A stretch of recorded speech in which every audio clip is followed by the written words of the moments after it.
Hi, Sam Hicks here, talking to you today about a little passion project.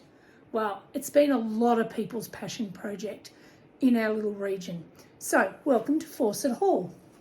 Fawcett Hall, over 20 years, has come from the picture there that you see to a very little vibrant place and space for the community.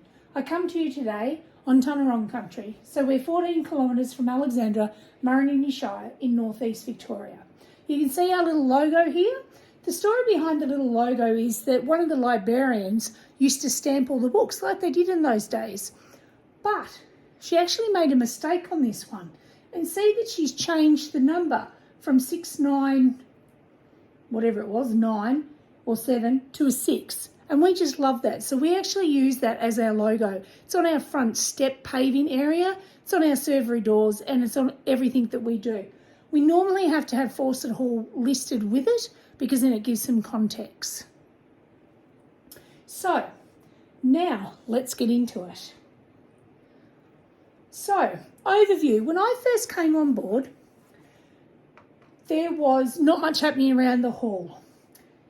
It was there from 1882. It was a school, a mechanics institute and a library. The original front room was the front room that was used for a little tiny school. When that became unavailable, land was donated by a local family up the road at a property next to Merwood. So the little hall group as such was not incorporated, had no bank account, no stakeholder relationship, and it had a very static committee. They didn't know what to do. They didn't know about grants or funding or what they could do. They were just watching this little hall become more decrepit over time. And see the tin? That is representative because when I asked what was happening with the funds for the hall, they didn't even have a bank account. There was $15 in a tomato soup tin. Absolutely stuff of legends. And you can see here the old parish map and where we're located. Now, back in those days, it was a bigger township than Alexandra. So there was gold, there was mining, there was lots of little houses, lots of little infrastructure until the fires came through and took that out.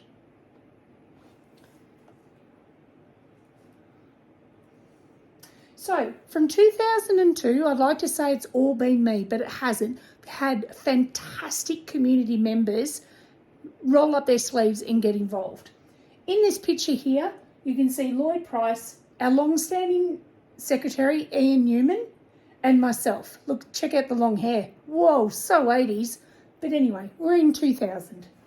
So I fell in love with this little hall. I couldn't understand that nobody was loving it. I couldn't understand that there weren't dancers in it like they used to 4 a.m. in high heels after working in the fields or mining for gold. I couldn't understand why. Anywho, so one of the things that I learnt about it was that there were people keen to be on the committee, but there was no money, so why? So Ian and myself, and the legend is true, we sat down over a bottle of wine and wrote the first grant because we needed to get the old girl stabilised. She needed to have new weatherboards. She needed to have some love spent on the doors and the windows. So after a little while, we had a full committee. We had a heritage overlay and we got incorporated under the Lands Management Act of 1978 and we were off and running. So, as I said, Ian and I wrote that grant over a bottle of wine through Heritage Victoria, and these are the things that we actually got done. So we got restabilisation, the stumps, you can see she's on a bit of an angle. We got weatherboard replacement because they were a bit stuffed. Then we got the windows replaced. You can see here the original ones were looking a bit sad. We didn't have power. We didn't have water, and there was no toilets. So we decided in our planning that this is what we needed. We needed power, water, toilets. It would be good to have a kitchen. Later on, we turned that into a commercial kitchen because we could actually regularly hire it out and gain an income. We wanted a dishwasher. And fun fact, for actually 12 years, all the ladies in the road took the dishes home with them to wash after each event at the hall. I kid you not, it happened. We wanted some media equipment. You know, if we had an event or a function, you know, and people wanted to put a slideshow up, we needed a TV. We needed a Telstra booster. Guess what? We're still in a Telstra authorised black spot. Whoops. But we got a booster. We have Vast TV because, again, we can't get free to air because we're in the valley that we're in. We needed chairs, tables, cutlery. And we actually wanted to build a wood fire pizza oven because they were all the rage. We didn't have a flagpole. So there's some of the things that we applied for. So these are all the things in 20 years of 16 grants that we applied for and were successful. Recently, we've done the solar install and then we've had a solar upgrade and now we're getting batteries. Shh, but so exciting. We had a conservation management plan drawn up. People were concerned about what this new committee were going to do with their hall. We also needed a roadmap, a Bible of sorts that we could refer to when we wanted to make planning decisions or grant decisions, or if we wanted to extend the hall or do all sorts of those crazy things that committees come up with, you know, pie in the sky ideas, but we wanted a bit of a plan. 2, I think the community were a bit concerned I was going to paint it pink, turn it into a brothel. That was a discussion, but no. So we had a conservation management plan drawn up. We also got a reserve plan drawn up. We have open days and we've had grants for bits and pieces or components of that. We've had community dinners. It's such a fantastic way of engaging with your community. Have a community dinner, a barbecue. People come for food, they'll put their feet up, maybe have a beer or a cuppa and sit and chat to neighbours old and new. Our open garden weekend is our biggest fundraiser. Sadly, as I record this, we made the decision last month not to run our annual event, which absolutely ripped the guts out of our little committee who have been working hard through 3 years of COVID, not being able to run an event, to being able to finally run an event, and the rain shut us down, and the floods. We also managed to write a book. So, lots of things. And of course, there was a lot of community contribution. We ran pavers to raise money.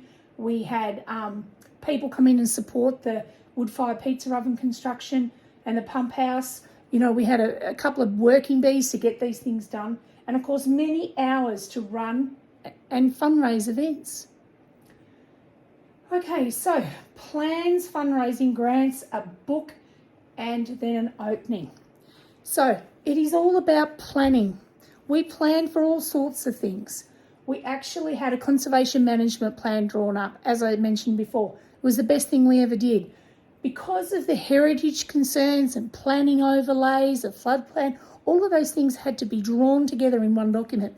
And Ivan Nelson, who worked through us with that after we had the initial planning days with a heritage advisor called Deborah Kemp, who was amazing and fell in love with our sub-balloon framing, it actually drew everything together. So Ivan was able to review the book that Ian had written for the hall about the people and the hall, and he was able to draw information from DWELP, the old DSC files, and what he could also find. And he pulled it together beautifully in one document. Then, of course, we had an opening because we'd done this big grant. We'd got the extension done on the back of the hall. We had a kitchen, we had decking, we had toilets and running water, and we had a solar system, which you can sort of see in the picture there. We had a local MP, Cindy McLeish, a member for Eildon, come and open it. And you can see how happy she is. That was reflective of all the people you don't see in the photo that were so excited, because a lot of people worked their butts off for this project. You can see our treasurer, Sandra, to the right of Cindy. She was so thrilled. She had given her blood, sweat and tears. Not only did she project manage the planning and the building side and the budgetary side, but you know, she got on the tools too. Everybody had to get on the tools to make this a reality.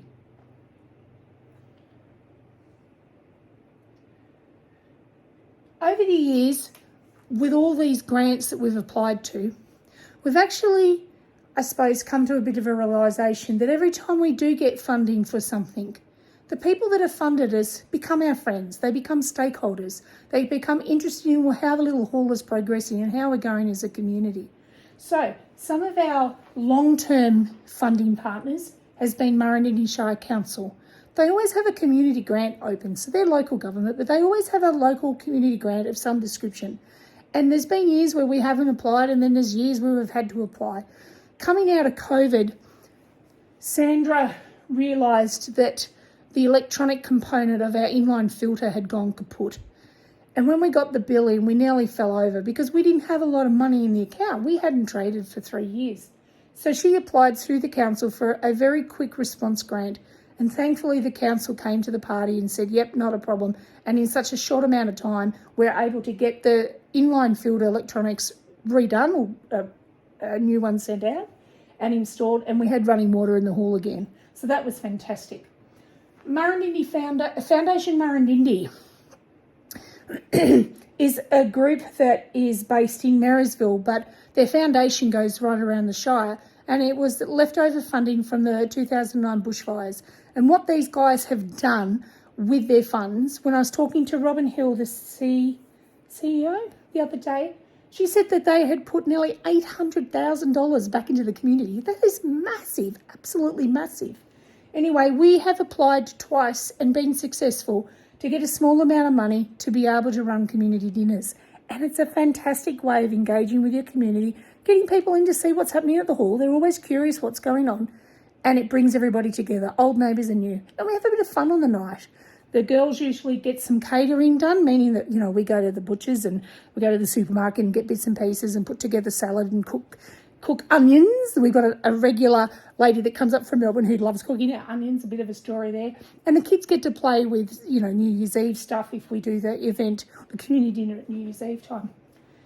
The other grant that we got really interested in was from the Furniture Historical Society. Don't you love it when your big fat fingers hit the button? So the Furniture History Society of Australia had a grant for, updating or fixing or repairing items that would be in a hall. We had to show provenance, we had to show their age, and it had to be aesthetically repaired. So it couldn't be, replace it with plastic ends or anything like that. So Ian, our secretary, went and got this grant by himself for our hall. And we've had our pews re-strengthened because, then fat bums like me can sit on them and not crash them through the floor. But it was about actually having them strengthened up and a little bit of sanding, love, just so that there was no splinters and stuff. And they're starting to come back. We have done a combination or a partnership with the Alexander Woodies, and they have just loved the pews like us and have done us extremely proud with the work that they've done on them.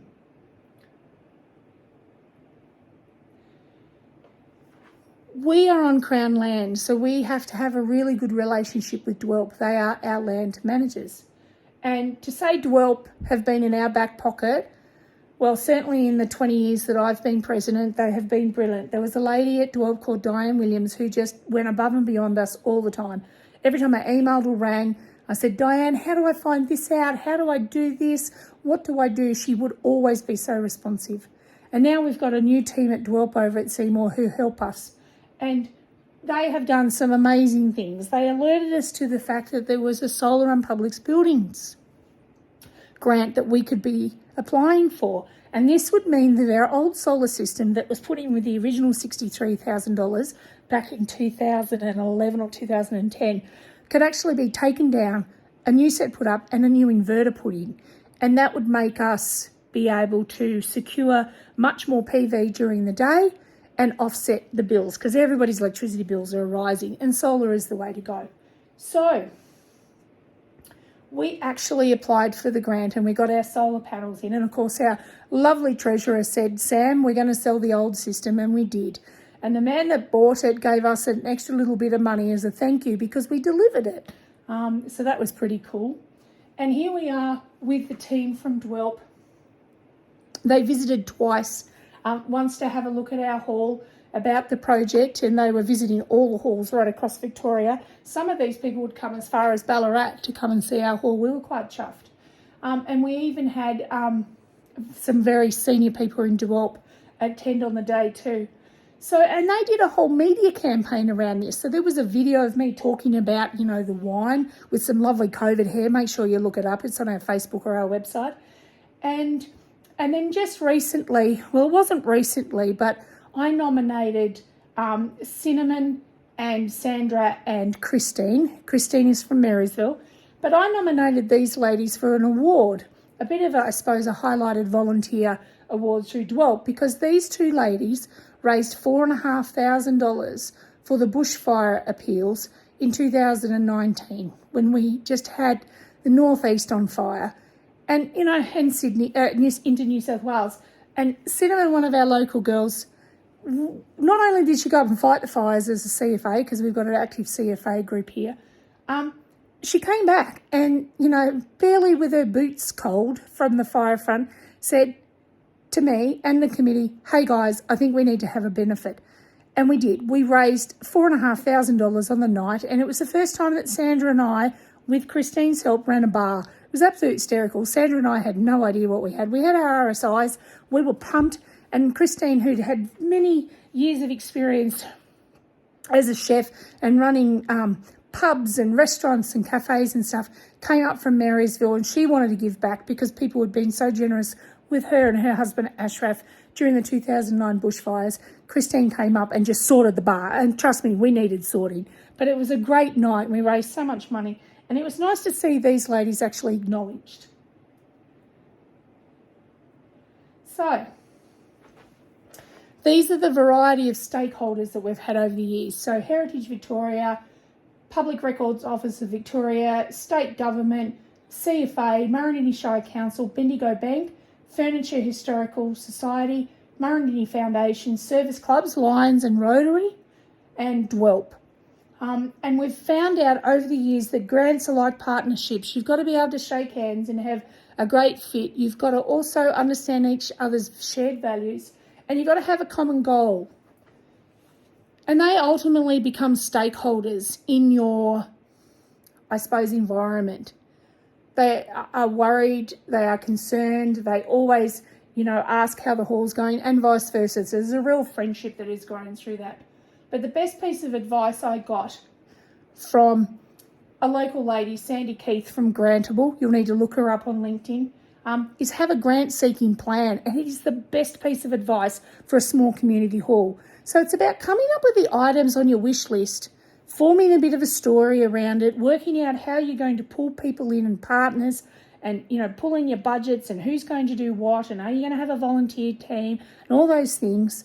And then make sure that you have a bit of a plan. Work out what grants you can go for. Get a template up on, Word document up on your PC. Have all your information, your bits and pieces, and then start to craft the bits and pieces to pull together for a grant. So that's the best piece of advice I've ever had. So over the years, you can see there all our items, stabilisation works, weatherboards, the book, etc. And as I mentioned, we also got a defib because we worked out, well, of course we know, but we worked out we were quite remote, and if somebody had had an on-the-farm accident, a few valuable minutes could save a life. So we have a defibrillator, and we also put solar lights in around the defib so that when you get out of the car and you're in that panic mode, when you walk around the hall, all the lights come on to show you the way to the defib. The dishwasher is an interesting story. So this is about business partnerships now. Many years ago, we were very lucky to score a grant from Bendigo Bank in Yane District, Bendigo Bank, and it's a community bank.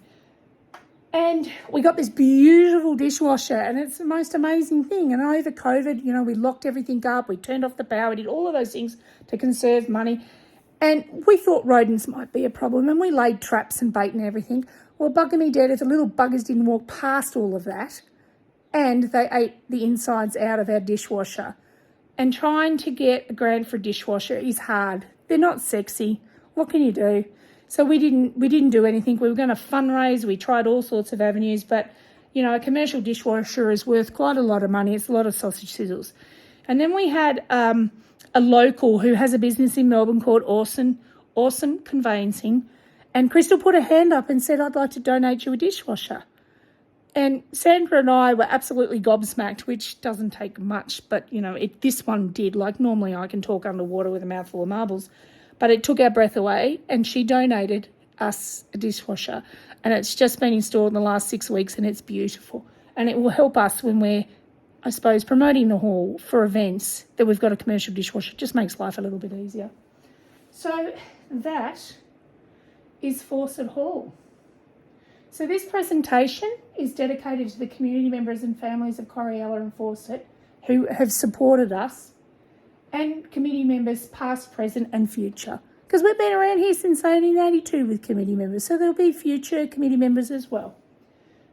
Now, if you want to have a tour of our little hall, feel free to give me a ring, or if you want me to come and talk to you about our journey, I will travel for coffee and cake. It's got to be good coffee and cake though. But you can give me a call or email us at contactus@fawcetthall.org.au. Anyway, have a fabulous day. Bye for now.